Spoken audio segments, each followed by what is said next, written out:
মাছটার মুড়োটা কেটে ফেলেছি।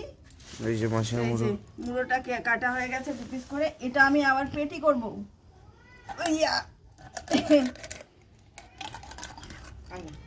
কত বড় মাছটার পেটি হয়ে যাবে, অনেক বড় বড় পেটি হবে, তাই না? আর লেজটা কে খাবে বলো তো? লেজটা আমার জন্য, তাই জন্য লেজটা বড় করে রাখতে হবে। এ দেখো লেজ কেটেছি, না এর থেকে একটা চাকা বের করতে হবে। চাকা বের করে নিয়েছি। ও পড়ে যাচ্ছিস কেন হাত থেকে? ঠান্ডা, ও অতিরিক্ত ঠান্ডা পড়েছে বন্ধুরা, তোমরা সাবধানে থাকবে। আর হচ্ছে বুঝতেই পারছো মাছটা প্রচণ্ড ঠান্ডা, ওরা সব জল দিয়ে দিয়ে রাখে না। এই দেখো পেটিটা কত বড় হয়েছে দেখতে পাচ্ছ? এটাকে 4 পিস করে ফেলি। হ্যাঁ, এটাকে এরকম পেটি করবো। এদিকটা একটা করে, হ্যাঁ এরকম করে নে। এটা একটা পেটি বেরিয়ে গেছে আর এটা একটা পেটি বেরিয়ে গেছে, ব্যাস দেখতে পাচ্ছ?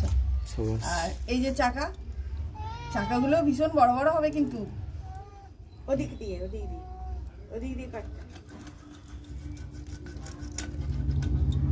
এই দেখো চাকাগুলো দেখতে পাচ্ছ কত বড় বড় চাকা।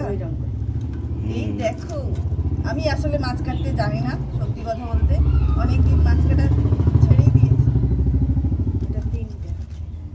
অনেকদিন মাছ কাটা ছেড়ে দিয়েছি, কিন্তু আজকে আবার অনেকদিন পর মাছ কাটতে বসলাম।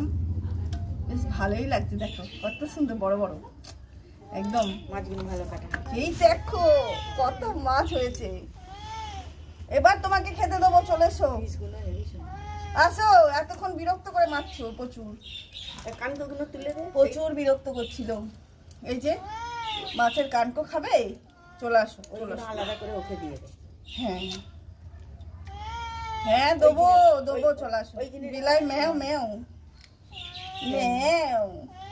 হ্যাঁ, আর আমার বাবু চাকা খেতে ভালোবাসে না বেশি, পেটি খেতে ভালোবাসে। এ নাও নাও চলে আসো।